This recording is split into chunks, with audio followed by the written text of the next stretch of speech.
श्री राधा कृष्ण चरण कमलेभ्यो नमः।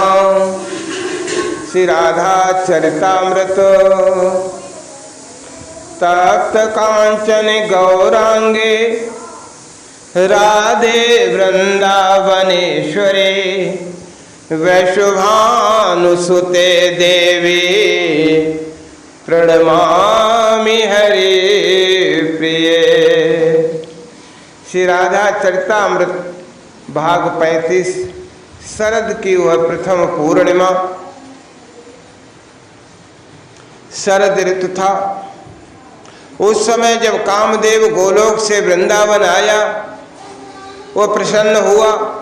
चलो मेरे युद्ध के लिए शरद मेरा सहायक ही होगा। नाना जात के फूलों से वृंदावन महक रहा था। कामदेव ने चारों ओर दृष्टि घुमाकर देखे। मल्लिका, गुलाब, जूही ये सब चारों ओर खिले हुए हैं और जिनकी आवश्यकता थी उनको और खिला दिया कामदेव ने। शीतल बयार चल रही है, ऐसी बयार जो काम वासना से दूर भी हो, उसके मन में भी कामोद्दीपन हो उठे। मुझ मदन को वो कृष्ण पराजित करेगा। फिर हंसता है काम।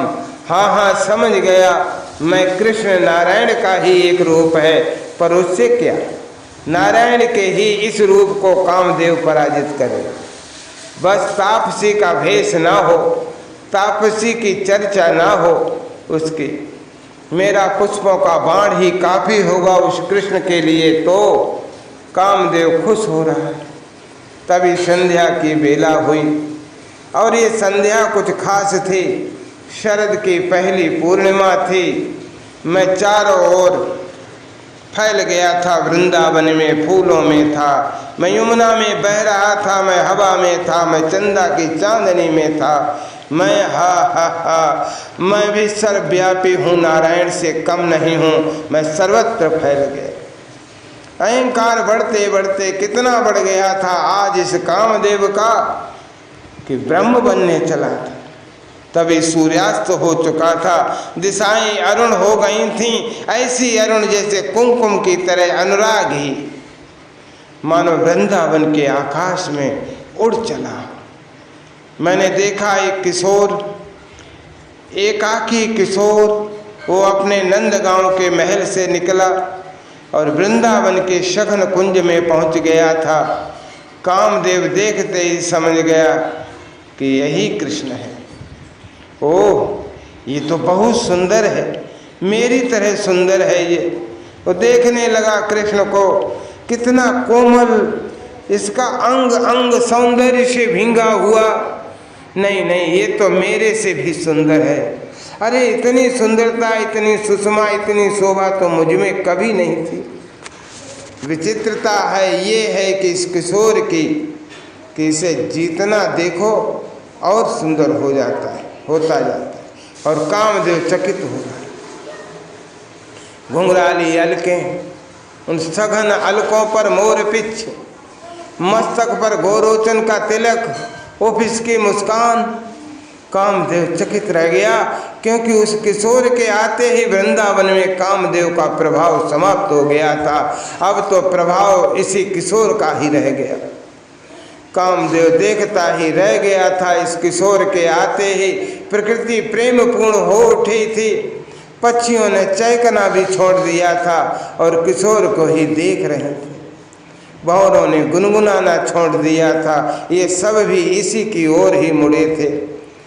मैं भी कितना मूर्ख हूँ, इसको रिझाने के लिए कुछ तो अप्सराएं लाता, अकेला आ गया। कामदेव को अब चिंता हुई, पर आश्चर्य, भाव से वो नंद किशोर को ही देखता रहा। किशोर ने एक शिला को अपना आसन बनाया। गोवर्धन की शिला थी वो, उसी शिला में बड़े आनंद से वो बैठ गया था। कामदेव ने देखा उस किशोर की एक एक अदा स्वयं कामदेव को ही मुग्ध कर रही थी। वो जिस तरह बैठ रहा था, वो जिस तरह झुक रहा था, उसकी वो आंखें जो मस्त थीं, वो कभी कभी मोर या तोते की ध्वनि सुनकर मुस्कुरा देता था। और उसकी वो मुस्कान, पर ये क्या, अपनी फेंट से कुछ निकाल रहा है। ओ बांसुरी! कामदेव चकित रह गया, ये बांसुरी बजाता है, चलो फिर तो मैं इसे चुटकियों में हरा दूंगा। डर मुझे ये था कि कहीं ये माला या सुमिरनी लेकर न बैठ जाए, किसी यौगिक क्रिया को न अपना ले, पर ये तो बांसुरी बजाएगा। बस मेरा काम हो गया। अब तो हंसा कामदेव और अपना प्रभाव चलाने लगा। पर अपना प्रभाव चलाए उससे पहले कृष्ण का प्रभाव चल गया। कामदेव ने देखा उस किशोर ने बड़े मुग्ध भाव से पहले तो चंद्रमा को निहारा, और ऐसे निहारा जैसे अपनी प्रेयसी को याद कर रहा, जैसे अपनी प्रेयसी के मुख का स्मरण कर रहा उस पूर्ण चंद्रमा को देखकर। पर मेरा प्रभाव उस पर पड़ क्यों नहीं रहा? कामदेव चिंतित। अब उस किशोर ने अपने हाथ की बांसुरी को अधरों पर रखा और सप्तम सुर से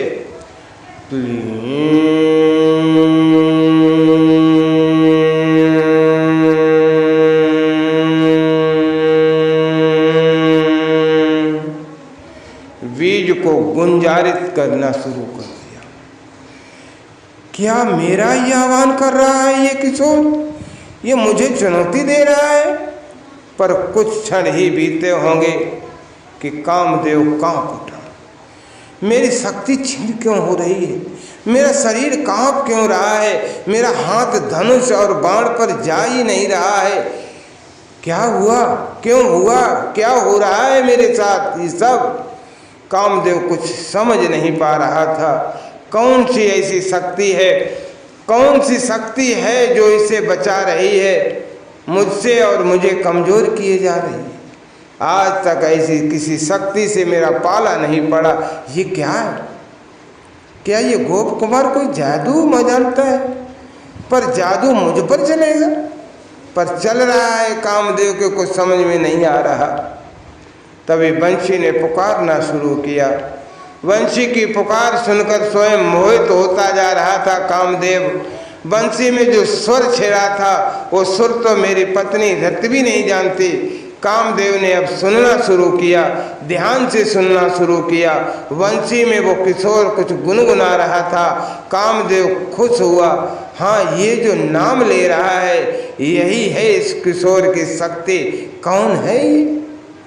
फिर ध्यान से सुनने की कोशिश की, कई बार कोशिश की, और करने के बाद भी सफलता हाथ तो लगी थी कामदेव के।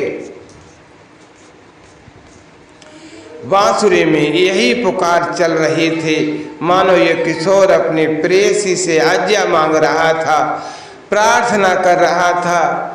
हे राधे वृषभानु भूप तनये, हे पूर्ण चंद्रानने,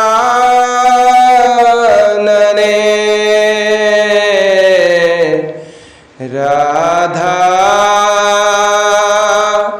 राधा।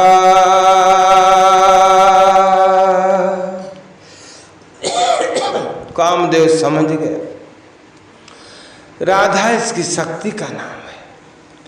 पर ये प्रार्थना क्यों कर रहा है? क्यों? रास के लिए अब मैं महारास करना चाहता हूँ। हे मेरी राधे, हे मेरी स्वामिनी, आप पधारो, आप आज्ञा दो। आप ही हो इस रास की रासेश्वरी, आप ही हो इस वृंदावन की अधीश्वरी, इस रास मंडप की शोभा आप ही हो। प्रार्थना कर रहा है ये किशोर अपनी आह्लादिनी शक्ति से।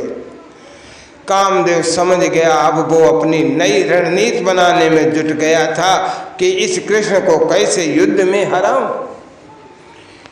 क्योंकि हे वज्रनाभ, सारी रणनीति फेल कर दी थी कामदेव की। कृष्ण ने ये सोच के आया था कि मंत्र तंत्र या योग से मुझसे भिड़ेगा, पर नहीं, ये तो अलग ही है। ये तो बांसुरी बजाकर शरद की रात्रि में और महारास कर रहा है। ओह, कामदेव को एक विचित्र स्थिति में फंसा दिया था इस प्यारे से किशोर ने, क्योंकि इसके पास एक शक्ति है और उस शक्ति का नाम है